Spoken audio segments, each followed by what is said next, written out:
بإسلامي وإيماني أضاء الكون وزمن بإسلامي وإيماني أضاء الكون وزمن. الحمد لله وصلى الله وسلم وبارك على نبينا محمد وعلى آله وصحبه أجمعين. السلام عليكم ورحمة الله. It's good to see you all again. وعليكم السلام ورحمة الله. Hope you are all doing great. Alhamdulillah. Alhamdulillah. Now, so today, inshallah, we'll be talking about child responsibility. Yeah, and just in case you're watching this episode and you've not seen our previous episodes, yeah. So the last time we talked about Japa experience, and then yeah, the last two episodes were kind of like around the topic of Japa, which is basically like people living a country in search of, you know, maybe greener pastures or in search of better life quality. So that's basically what Japa means. So yeah, in case you just land on this video and you're wondering if there are other videos somewhere, you can check those out on the YouTube channel as well. So just like I mentioned earlier, today we'll be talking about child responsibility. And then, yeah, we'll be talking more from the perspective of being children to our parents, and not from the perspective of parents being our parents having children. Yeah, I think Abdullah is the only one that is a parent having a child here. So yeah, that would be an interesting perspective as well. So so how do you start this conversation? I think I should start by sharing something I've noticed recently, or something that I noticed on Twitter, yeah, Nigerian Twitter space. So I noticed something around children having or maybe children misplacing the value that parents should have. Yeah, you know, it's kind of like, you know, putting some things above their parents, which are really not worth it. So a good example is some children I saw some guys on Twitter that were saying things like, because their parents don't agree with their political point of view, so they decided to withdraw the support they were giving to their parents. And I really find that very, I don't want to use the word mysterious, but it's just, I don't know, it's really difficult for me to even describe it. How can you put a politician somewhere on the same level as your parents? Or even on a higher level than you put your parents, regardless of whether you and your parents disagree on, you know, opinions. That should never ever be the case. So it's just really strange to me that we can get to this point in this world today that children can do things like that. And maybe many of those guys, I mean, I don't want to say many of them don't have kids, but from the look of things, from what I could see there, many of them probably don't have kids already. And they don't even know what it's like to even have children. And then maybe they are just saying that because they lack that understanding of being a parent, and then they are just children and they've never been in that situation before. So I don't know if that's the case, or it's just a case of just absolute ignorance and then misplaced values and misplaced priorities. Maybe that's also the case, but it's just very strange to me. And then yeah, that's kind of like where I want to start the conversation from. And then from a perspective of a Muslim, I can remember when I was in madrasa and I was, you know, learning about Tawheed, learning about Aqidah. One of the things I learned was that, you know, after Allah and the Prophet, the next people along the hierarchy is your parents. Yeah, and there are multiple verses in the Quran that the ustads used to use as like evidence for that statement. Maybe there are like two verses, if I can remember, and then maybe when we get into the conversation we can, you know, reference some of those things and then yeah, just talk about it. So maybe I'm just going to push it to every other person to kind of like give an overview of this whole child responsibility. And then is there something you've also noticed recently around this topic? And then yeah, kind of just say something about it. Yeah, I'm pushing to maybe Hassan first. Hassan just joined. Is Hassan still here with us? Okay, Hassan is not here. But what about Abdullah? Does Abdullah want to go first? Yeah, it's fine. Well, like what you mentioned, Hassan left something in the comment that it's used to be some people that like disrespect their parents just for petty things. And here we are, like it's spread into our culture too. So Sure. I think the problem is the entire world is getting tokenized. I don't know if that's I mean, like everything is becoming economical. People are looking at everything from economical perspective. Whatever they think is going to raise their financial state is what is right. And anything that is going to get against that is not right. So the example you brought up, for example, like people are in 2 or 3 factions right now with regards to the election coming.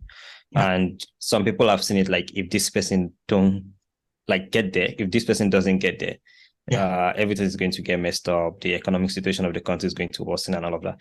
So they believe if they believe the only way they can prevent that is to get everybody else to agree with the position that they hold, even if that means, their parents do.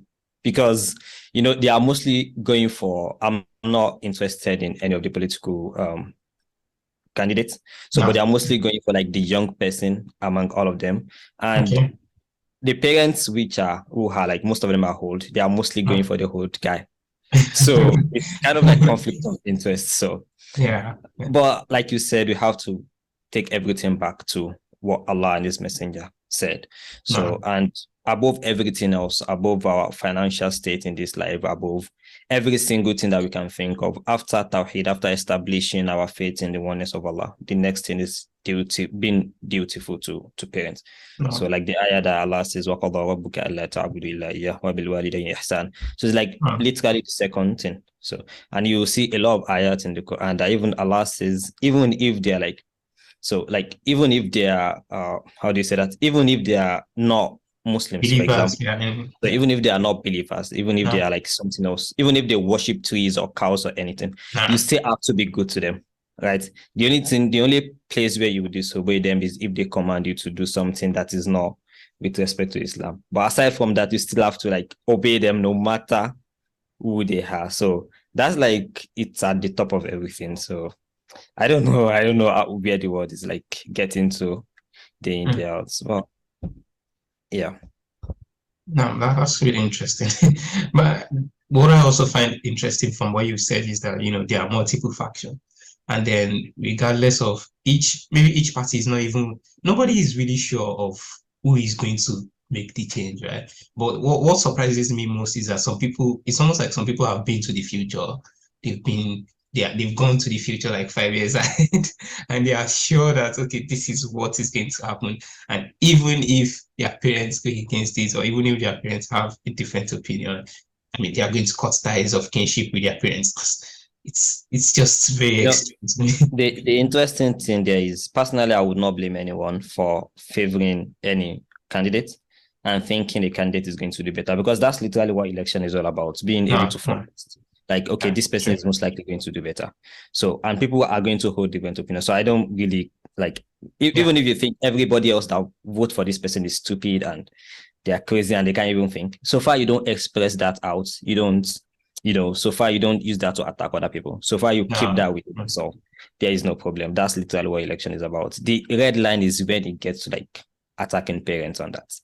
When you are basically betting with your parents.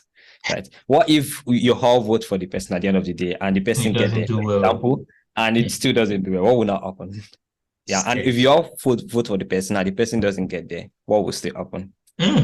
So that's the crazy thing. I think the red line is the parents, right? So I think I can maybe tie that back to something. There's a saying in English that a bird in the hand is worth two in the bush. So it's almost like you are throwing away the bird you have in your hand, and then you are putting all your hopes on two birds that are in the bush that you're not even sure you'll be able to catch, which is very rare. Anyways, yeah, I think I should push the conversation to Luqmaan and Hassan as well to maybe share some thoughts on this before we move into a different direction. You mean Luqmaan because Hassan is on the street? Oh, okay. Hassan is on the street. Oh, okay. No. All right, be quiet. Rukai is not sleeping. Okay. He said Rukai is sleeping in the comment. Rukai is not sleeping. All right. Actually, she was. Actually, she was for like I was Oh, 2 not. okay. I seconds. was writing. Really? Your I eyes was were writing. closed. Your eyes were closed for like 3 seconds. Like, oh god, Rukai has Oh gone. no, no. I was actually writing, so I guess my face was like facing down, and then it looked like that. Yeah, yeah. So I believe you. I believe. Okay. you have no choice. You have to believe me. Yeah. Okay, yeah, I think the basis of everything has actually been like covered by Abdullah, like Mm. the verse of the Quran in Surah Isra about وَقَضَى رَبُّكَ أَلَّا تَعْبُدُوا إِلَّا إِيَّاهُ, and then the fact that parents actually come next after that. No. But like referring back to like what you saw on Twitter, I guess sometimes, as you also mentioned, I think it's probably misplaced priorities. And I would default that to, let's say, having lack of knowledge or not being enlightened about your responsibilities towards your parents. Mhm. That's for those that don't know. And then for those that actually know and then still default, I would maybe want to tie that back to lack of taqwa or forgetfulness sometimes. So there's sometimes that you actually just forget, maybe because of your ego or something. And then at that point in time, that's the only thing you can think about. And then you forget. And we are Muslims, we actually forget. And that's why there's that dua on, oh Allah, do not punish us if we forget. So yeah, for some people, they forget. And then for some, they don't forget, but their ego is just all they can think about. And then for some, they just don't know. So for a person to be able to like always do good to their parent, I think three No. things are so present. The fact that you have knowledge about your responsibility as a child to your parents in light of Islam. That is what the Prophet has already enjoined and what he has forbidden. And then the second one is having that taqwa to actually follow through. And then the third one is like always being humble to them, like repressing your ego. Like the financial aspect, as mentioned, I would still also term that back to ego, because you are attaching your value to how much you are worth. So you feel like when you earn less or when your money reduces, then something happens and then you're not comfortable with that. So yeah, if those things are actually like covered, we would like probably we wouldn't hear cases like as we see on Twitter. But then Hassan also mentioned like there are some people that actually do this so much, and those are like especially in cultures that don't really put so much importance on parenting or so much importance of like child responsibility to parents. So but then if we go back to the sunnah and then the like okay, that even reminds me of an hadith that I think Ibn Abbas mentioned that the Prophet was asked about the deeds that are best. And then he said, Sallallahu Alaihi Wasallam, he said, having faith in Allah and His Messenger, and then doing or being dutiful to your parents. And then there's also another one from, I think, Abu Hurairah that he quoted the prophets to have actually said that he is doomed, he is doomed, he is doomed 3 times. That is anyone whose parents, either one or both of them, reach old age while in his lifetime, and then he is not able to like make paradise. So if a person actually reads through this and then learns these things, they would see how important parents actually are. So the enlightenment is actually very important. Ibrahim, I want to jump in there and also like Require actually covered everything because we were looking at it from financial aspect alone. And there are like a lot of aspects to it. True. But again, I think it's still sad because from my own experience, like from what I've seen around me with respect to children, being trash to their parents. So one of those things I've seen is like it's mostly financial. I don't know like where the world is heading into when it comes to like financial. Like it's just so crazy. And the reason why I'm pointing that out is it's mostly towards mothers. I don't know if you've noticed, because more often than not, fathers are mostly, they might still need one or two things from their children, but a lot of time they are still independent when it comes to financial aspect. But mothers are sometimes, particularly as they hold, they depend more on their children. And of course, it's reasonable because, they've done something they've done something for them before too. So the reason why I'm pointing that out is a lot of people show that attitude to their mothers. So once their mother differ on something that they want them to agree on, like politics, for instance, they start starving them, or punishing them with respect to that. And the interesting thing about that is one of those that you should, like, out of the two parents, the person that you should the person that you should take care of more, that you should, be with, stand with, do everything for most is your mother. Like, it comes first. Hatta, like, until one of the Sahaba came to the Prophet one day that he wanted to go, like, for jihad. He wanted to, like, go for jihad. And the Prophet ﷺ asked, like, do you have a mother? Someone going for jihad. Jihad is literally one of the best acts to get closer to Allah. So there's this hadith of the Prophet that the Prophet was answering Ibn Abbas, if I'm not wrong. Was it Ibn Abbas? Yeah. Ibn Abbas, if I'm not wrong. No, Mu'adh bin Jabal. And it was like, should I describe for you what is the Rasul Amr, the Ologisha, like the head of all the how do you translate that? So Ologisha, and Wa'amudihi. Yeah, like the top of all the actions. The most important. Wa'amudihi wa Vegwa to Sanami. Like the Amudi is like Opwe, the pole. But the third one is where I'm going, the pillar. Then Vegwa to Sanami, like look here, like it's like camel. If camel is going, that Ike that you see on top. Yeah. So it's like the peak. It's like the peak. Yeah. You can call it the peak or you can call it the flag. Like if that thing is not there, most likely the whole camel will not be noticeable. So, and that thing is jihad, right? I'm just like trying to paint the importance of that. And the person wanted to go for jihad. And the Prophet asked, do you have a mother? And it was like, yes. Then the Prophet said, go back to your mother, like stay with your mother. So because your paradise is beneath, if I don't get it wrong, it's beneath the feet, of your mother. So that's like as important as taking care of mother is. So may Allah make that easy and may Allah correct everyone that is being wrong, because people are really, like, if you go to local areas, because I live mostly in local areas, so I have that experience. People are really terrible in mistreating their mothers at their old age, particularly with respect to finance. Once their mother does something that is against them, like this problem. So may Allah not make us of those who fall into those things too. Because just like I think we always say, it's easy to say anything, but I think the implementation is always something else. And we can't. I mean, if somebody is doing well now, that's a guarantee that one will continue to do well. One just has to keep on making dua to Allah to make us steadfast upon the path of goodness. So now that's really interesting. I don't know if Hassan is not available, he's still on the streets.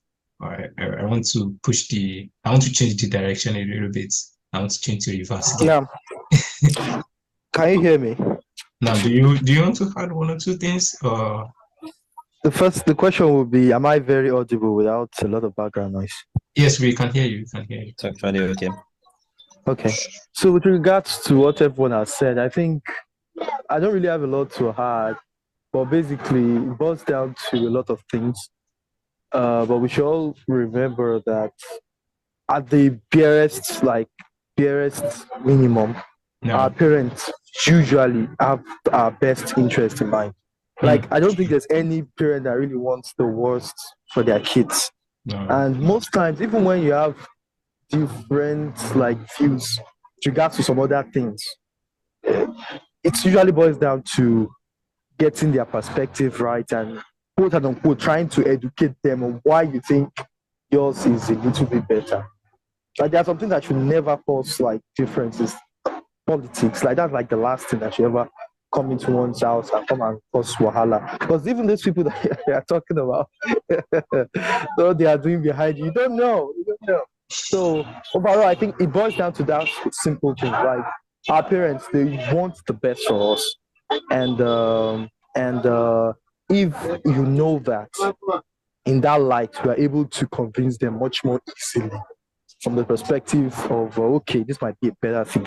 And if you're able to convince that this is a better thing, 99% of parents will go with it. And there's no problem. There's usually no problem. So I think I don't know if my audio is too good, but that's all I can say. Right. No, that's good. I can hear you well from here. I think I'm probably gonna say it. Already have to last some issues with the audio.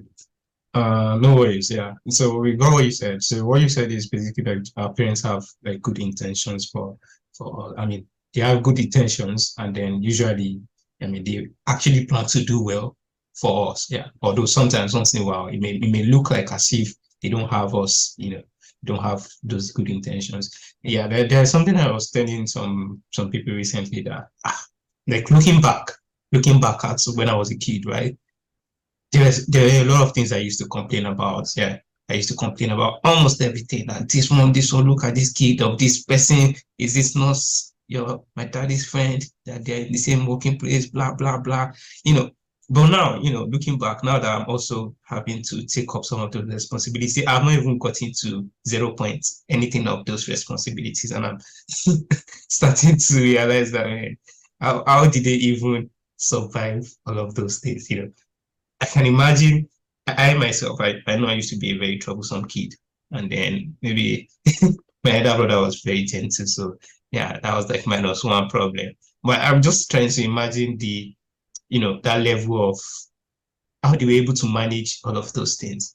And then after they were able to do those things by Allah's grace, by Allah's favor, and then imagine that I will now wake up one day and now say that this thing that because I disagree with them on one thing, and now because I am now in that position of assisting them, and I will now decide to withhold that assistance. I mean, I think it's also a matter of lack of foresight or lack of backsight. I mean, a lot of people cannot look back and realize those things that their parents have been able to do for them by Allah's mercy, right? And then they are just, maybe it's just absolute ingratitude. Maybe they are just very ungrateful people. They cannot see that, these are some of the things that my parents have done for me. And to be sincere with you, we can't really repay them. We can't even repay our parents for the things they've done for us. Yeah. Part of what I was thinking about when I was talking to those people is that imagine those kids that their parents would, maybe their mother would be pregnant, and then the parents would just decide that let's just abort this pregnancy. Let's just throw these kids away. Imagine that alone. I was just thinking about it, that alone, the fact that they give back to someone, I mean, it's even a very huge favor on its own, and it's something that one should always be grateful for. I don't think one can even ever be able to repay even that part alone. Not to talk of the many other things that especially people that were raised up by their parents. I mean, there is a lot of things to be grateful for to our parents. May Allah reward them abundantly, and may Allah, forgive them their sins and shortcomings as well. So I just want to, change the direction of the conversation a little bit. So one of the things I read from those conversations was someone said something like this. What that guy said about his father, that he withdrew his assistance to his father. Someone said is a sign of irresponsibility of his father. Maybe his father didn't do his job of, teaching the child what the child is supposed to know, teaching him morals, teaching him, those things that a child is probably supposed to have. So what do you all think about that other direction? Instead of just saying it is completely the problem of the kid. And then, so where do the parents also come in this kind of thing? And then where does the community also come in? Where does the community stand? What are the rules of the community when it comes to something like this? So I'm pushing to Abu Yasir first, since it's the only Abu here.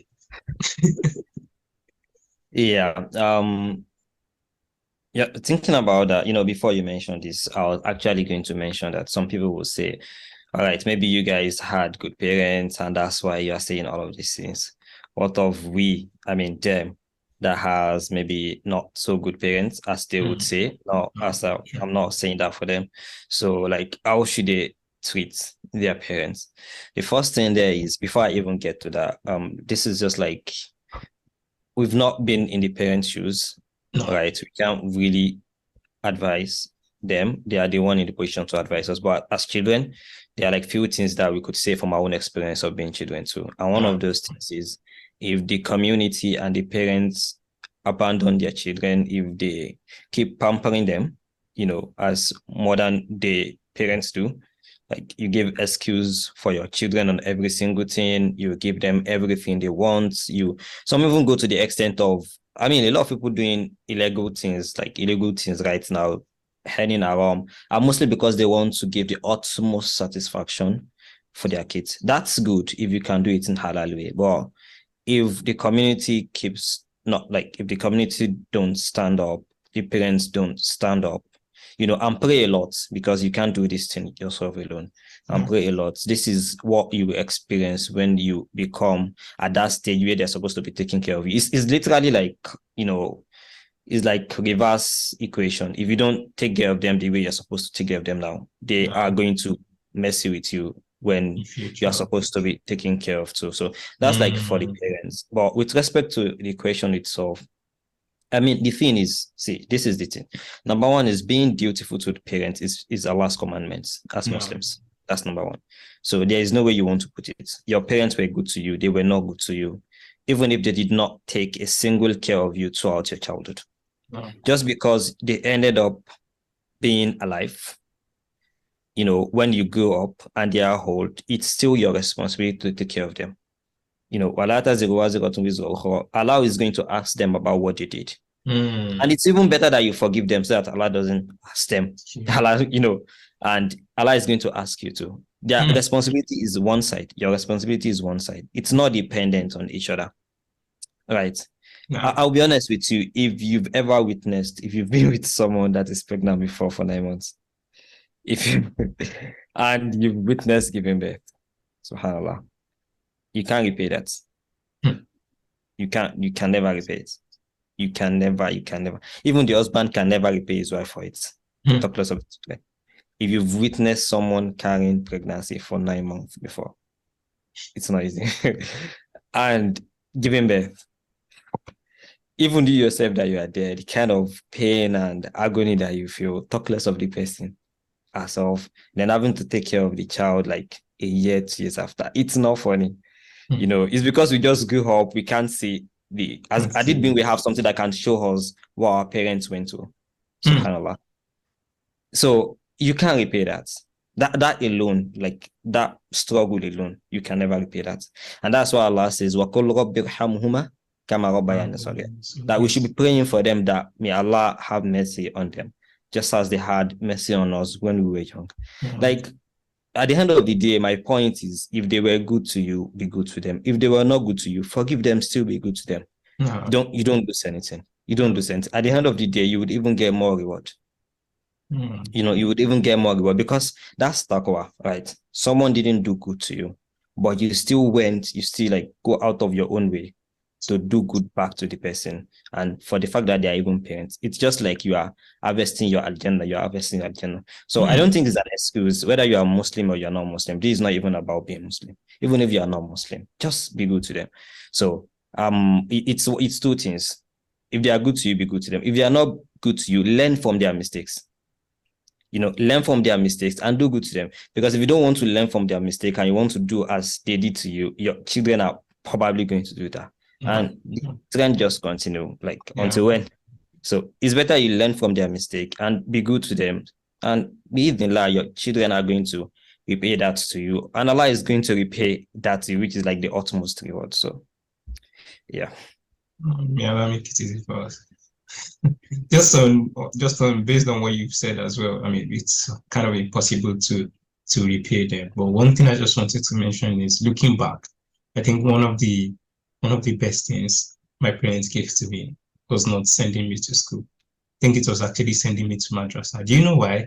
Many of these things we are talking about, many of these hadith, Quran, and then things that tell you to always do good to your parents, they are not things that you probably learn in school, right?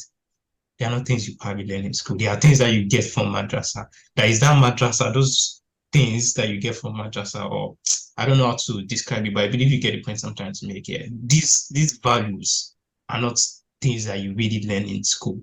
although not everybody that learn these things in madrasa end up practicing it as well. But I mean, it's just something that you really never find in school. Do good to your parents, even if they don't do good to you. I mean, you hold them. There are some things you hold to them that you're supposed to, do to them as part being their child, regardless of whatever they've done to you. So, I mean, when I look back, it's one of those things I just think about that. Alhamdulillah. I mean, that's one of those things I really can't repay my parents for. There are a lot of things, there are a lot of things. I'm just kind of, attaching that to what Abdullah said. So maybe Rukoya also wants to say something and add something to what you said about school and madrasa.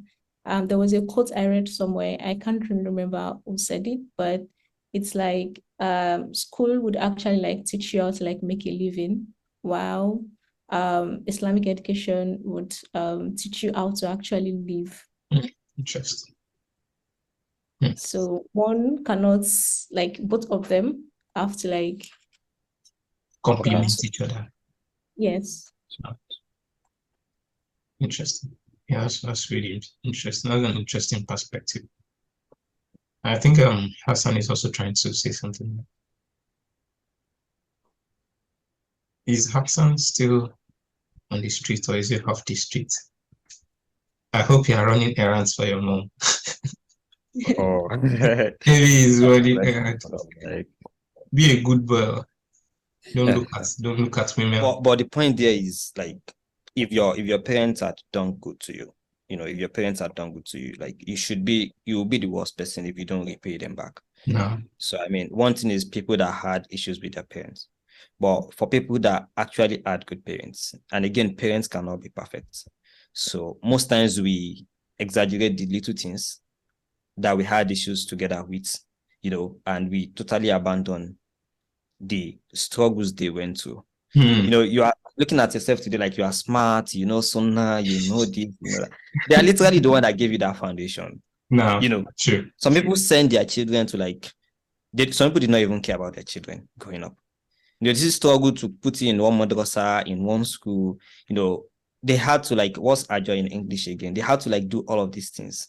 Ajo is like all this daily, monthly contribution. All these things. I think Ajo is really a Nigerian thing. I can't remember the English for Ajo. It's not just a Nigerian thing, but the Yoruba is a Nigerian the Yoruba. Stuff, the sacrifices were much. If your parent actually took care of you, they would have their inadequacies, So, but if you don't repay them, I don't know. It's just weird. Whenever I see, may Allah make it easy for us. It's one thing to know that you are supposed to do this thing, and maybe you've not been able to do it well, right? But it's another thing to not even think about it. Some people don't. Some people just live their life. They don't care. They want to have the maximum wealth before they even remember that they are supposed to do very little. For their parents, may Allah make it easy for us. The point I actually wanted to make is keep my mind. So yeah. Oh no. So what I just wanted to add I said what I wanted to add. What I want to add based on the last thing you said is we shouldn't wait until we get to, in terms of the financial aspect, we shouldn't wait until we become millionaires before we say we want to do good to our parents. I think a lot of people also make that mistake, because they want to buy a car for their parents. They don't do some of the small things they could still do, I think one should really, regardless of how little it is, we should try to do whatever we can do. And I've really realized too that parents are very appreciative. Maybe not all parents, but at least from my own little experience. Those little things matter.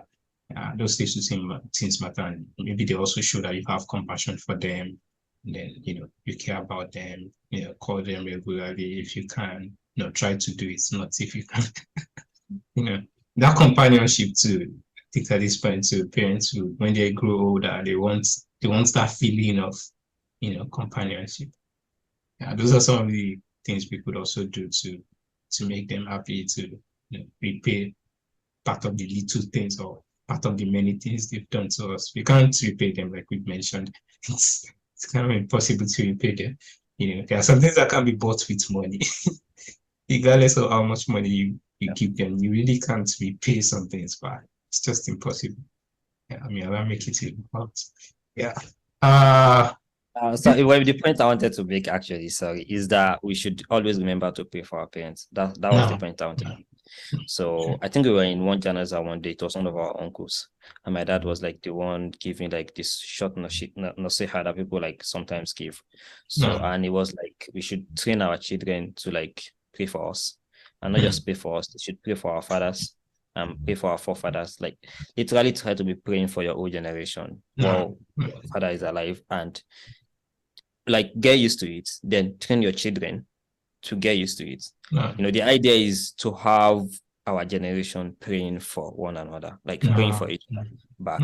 Just like Ibrahim, who was like the forefather, was like praying for his generations to come. Not like his children only. He was praying for like several generations to come. So we should like embrace that and pray for our fathers while he's alive, whether he's alive or he's not. And we should keep praying for like the forefathers and the forefathers, people that died on Islam, to that Allah should like forgive them. Who knows? It could be, it could be the dua that we care less most about, that we care less about, that Allah would actually answer, and we use that to like assist them in their grief. And I have like one question, and the question is, if you're like, we are talking about being obedient and being good to the parents. What if your parents are commanding you to do something that is not in line with Islam? What should you do? That's the question I want to throw out there. So let's say you want to do something that Sunnah preaches and is the right thing to do, and not doing it, like abandoning that thing, is a sin. So, but your parents are against it. What should be done? Okay. I think there are two ways. Okay. I think there are two ways. You want to do something that is the Sunnah, and then they're against you, or they want you to do something that's against the Sunnah, and then you say you are not doing it. Yeah, like, so I think those are like it's just like the same thing. Yeah, they're like, I don't know. I don't want to two sides of the same coin. To that, a follow-up question I want to ask to that is like, what about the case of this rampant situation of the husband between the mother-in-law and the wife? Because it's a very common. Yeah, that very well. Can you? Yeah. Okay. Yeah, I can hear from here. Oh, okay. Sorry. Okay. Yeah, so I was saying that what about like there's this very common scenario now that happens between the mother-in-law and then the wife, with the husband in between. So in a case where the mother-in-law and the wife don't see eye to eye, and then the husband is like pulled in different directions, like what is like a way to how would I put it?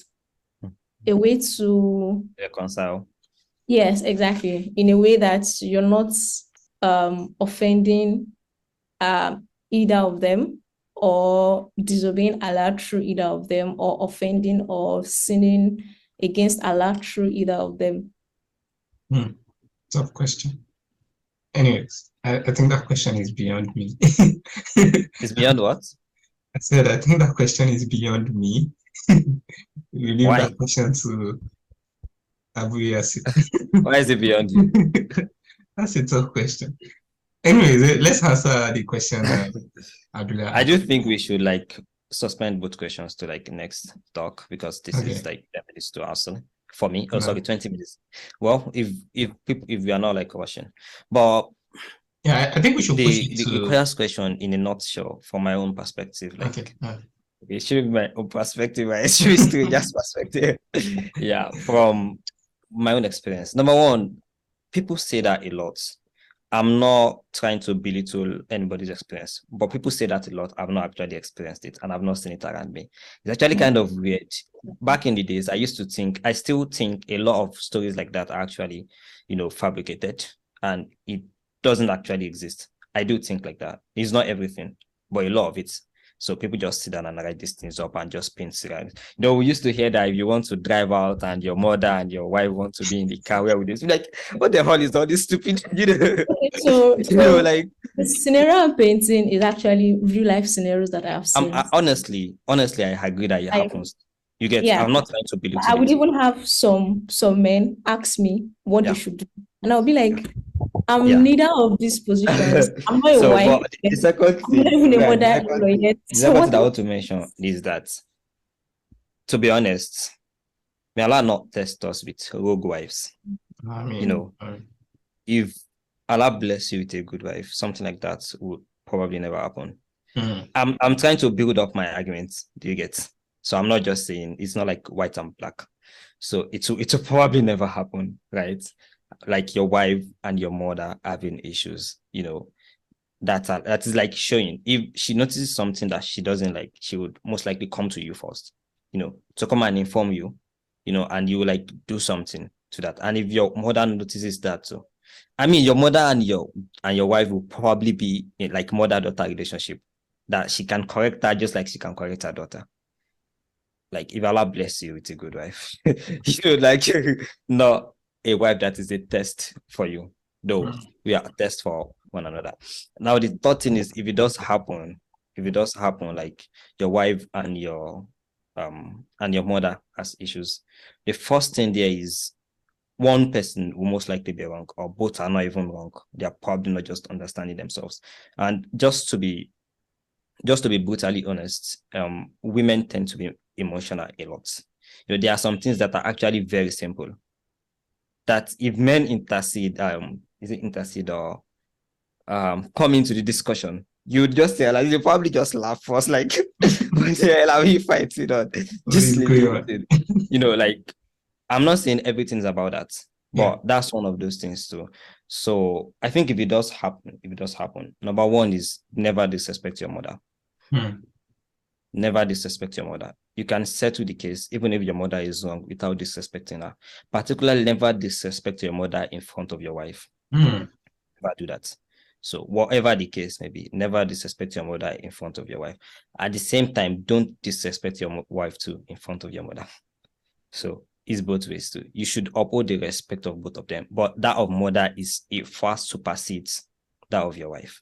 So now if it happens to me, alhamdulillah, what I would do is, number one, you need to establish who is wrong, and you will not call both of them to come and sit down and start explaining themselves. You'll probably not settle anything. You'll probably not settle anything.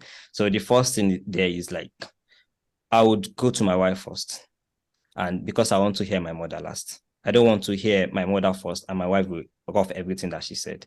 So I will go to my wife first, hear her perspective, then I will present that, okay, this.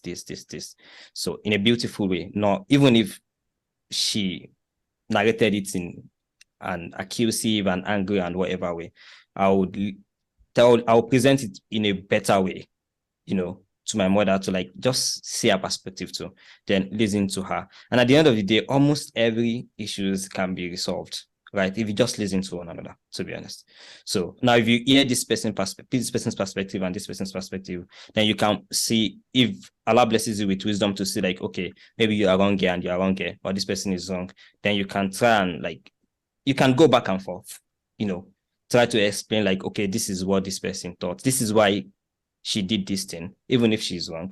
And you can go back and forth like that. And you can try to establish sulh, like settle it without even bringing them together. Then eventually when you realize that, okay, they are okay with one another, then you can bring them together and have them settle the case. Is harder than that. That's just like theoretically, you know, but you can practicalize it to a certain extent. So, but again, may Allah bless us with good mothers and good wives. To be honest, if you pay attention to what the Prophet told us to pay attention to when you're getting married, you know, and you do your istikhara, this thing should not be happening. It could happen once in a while, but it should not be a case in your household that every single time your wife and your mother is having issues. You know, like, it should not be every single time they don't understand themselves at all. Mothers are like, I don't know, like most of us, okay, Bohem is married, mothers are like, they're like your supports when you have wives. Like, you can't do a lot of things yourself alone, particularly when you start having kids. You know, they are the one that like stand by you. And when you start having issues with them, how do you want to have like a good home? So I think we should try and establish a very good relationship between our mother and our wife. Another thing is, if you can, as a man, don't let your wife and your mother live together unless there is genuine reason to do that. You know, don't try and get a place for your wife. She deserves. It's part of our right in Islam to have a separate place of our own that she's comfortable, that she's free, you know, with. And unless there is like a genuine need, like I said, there could be need for it.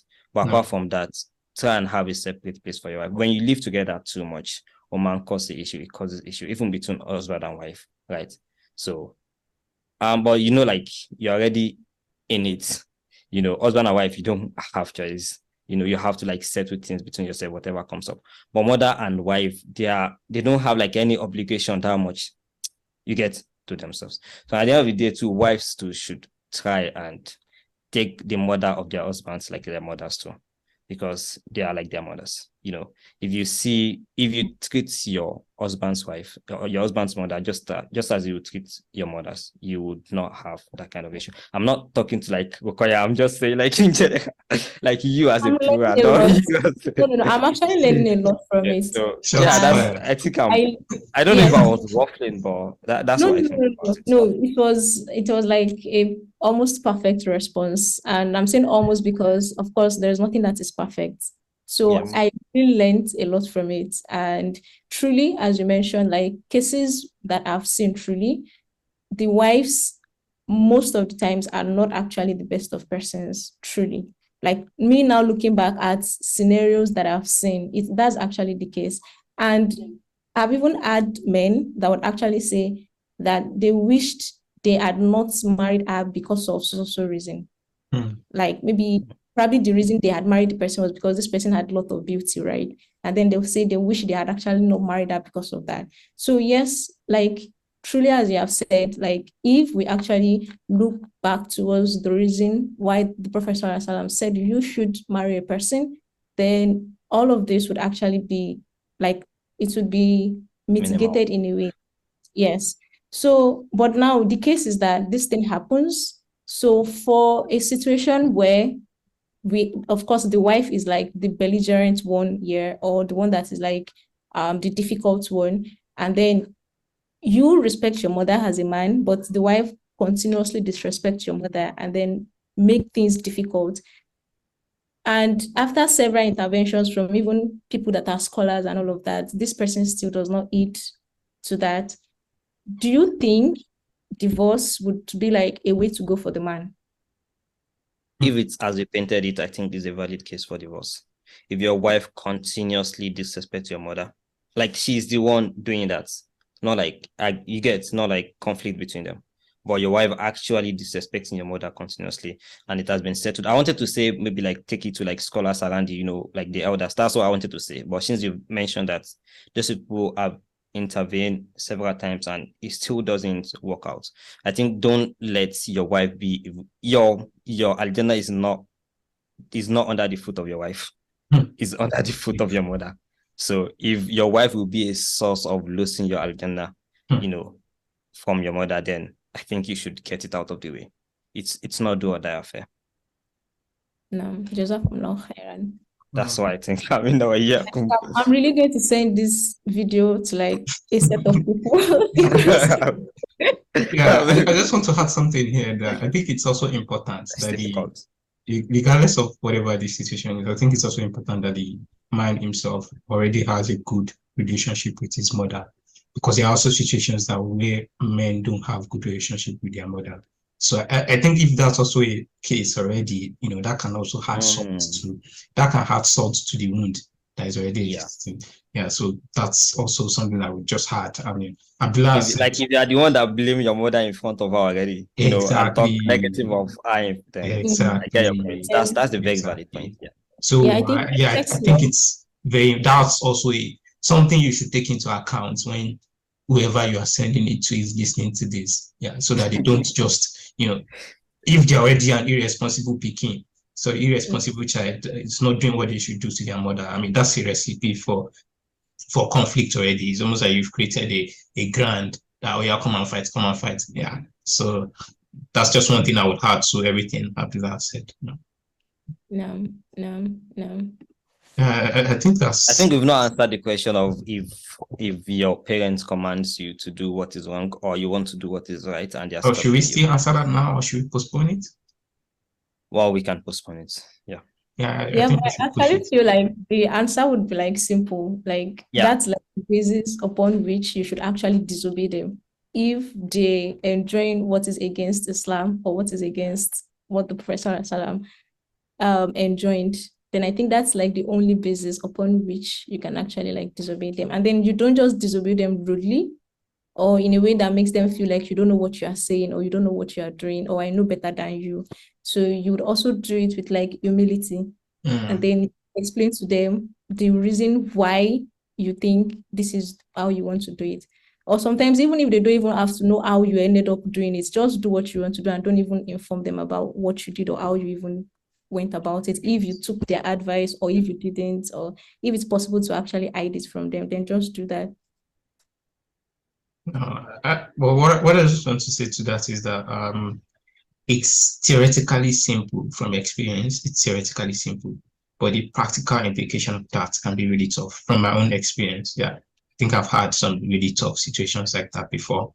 Yeah, maybe I don't want to give a particular example. I think I also give a scenario that happened to me. So I remember when I was trying to go for MSc outside the country, and then finance was like one of the issues. So I was advised to take a loan, a student loan, and then there is riba on it, right? And I just told them straight that I can't take it, even if I have to like forfeit the MSc. Yes, there was a lot of backlash, right? So I'm not, it might be, how will I put it now?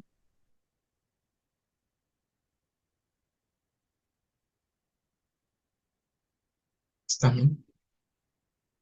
Am I still here? Oh, okay. I thought that was my network. I can hear you. I doubt if Abdullah and Okoya are still Okay, I think I've there. got stuck for a second. I can. So I'm here, right? Yeah, if it's about, if it's something that has to do about you, for instance, in my own case, it is my MSc. I was the one that told you I wanted to go for MSc. So I have that decision to make on my own, whether I want to still go for it or not. So if you're telling me to take riba because I want to go do MSc and I say I'm not doing it, and then there's a lot of backlash from that, of course, I would still go with my decision and there's nothing you can do about it. So I will just tell you, okay, the reason I'm doing this is this.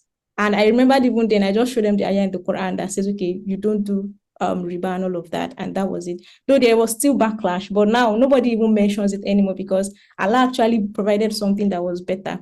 So yes, it is easier said than done. But sure. I believe if you have delil for what you are doing and then you show them, most good parents actually love it when their child wants to please someone that is greater than them.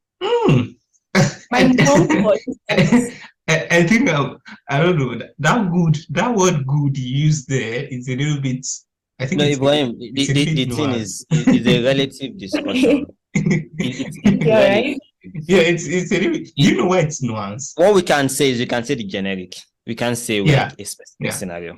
Yeah, you can say what is general to everyone. Like it's harder for each person. Like it's harder from one person to the other. So we can't go like into person. But what's like general? What like as she was saying it, I got reminded of I can't remember the beginning of the ayah, but the ayah was like wa inja hadaka ala an tushrika bi ma laysa laka bi ilmun fala tuti'uma. Am I right? Sahibahuma fi dunya ma'rufa. Like if they are like close means if they're like advising you, if they are like pushing you to do something that is like shirk against Allah, like that's not what I want to use. The part I want to use like don't follow them. But still, like you still need to be good to them. You still need to go show good to them in this dunya. Like you don't follow them in that thing, but you still do it with respect. Like I'm just buttressing what she already said with that ayah. So yeah, I think that's like very solid. I don't think we can go to like every deep case. Exactly. The reason I actually went to the deep case was because of it is easier said than done. Yeah. And so we already the general principle is what matters most. That's just the general principle. So whether it is easy to say or easier to do, that you should still do it. So yeah, I guess that answers it all. Yeah, we don't want to go into the nuances. It's almost time for our study for me. I think it's yeah, I think we can conclude. Yeah, Hassan said something. Please be a good child before that kind of thing happen. I think that's super important. Be someone that they already know is good, someone they already trust, someone they already adore, like you respect them, you everything. I know why Hassan is not talking. That's a very good point. Like if parents already know that you don't just disrespect them, you just don't go against them, not disrespect. You just don't go against them, and you are standing very firm on something. Eventually, they would actually praise you for it in the long term. I've been lashed like this before because you don't want to bow, not for my parents. So for like people that are like parents to them too. But at the end of the day, all of them just like, he stood his ground and they see that it's not someone like that. And yeah, that's a very valid point. Yeah, I want to go for Salah. Yeah, I think we should probably finish on that note.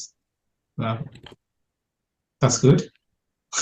No, I wanted to say that like one of the biggest flex with regards to bowing and not bowing is when you let people know that you don't even bow for your parents. Like it's yeah. That was a discussion with one lady, like, bow fi nikah, like, oh really? Like even if you know that she does bow to the day of nikah, you know that it does not bow to his parents. It's a big red flag. Like, I would run away personally. It means that am I the bowing is not the issue. Like the physical bowing is the issue. We still show the maximum respect. exactly. That's crazy. سبحانك اللهم وبحمدك أشهد أن لا إله إلا أنت أستغفرك وأتوب إليك. That was a very good question. جزاكم خير. آمين. بإسلامي وإيماني أضاء الكون وزمن بإسلامي وإيماني أضاء الكون وزمن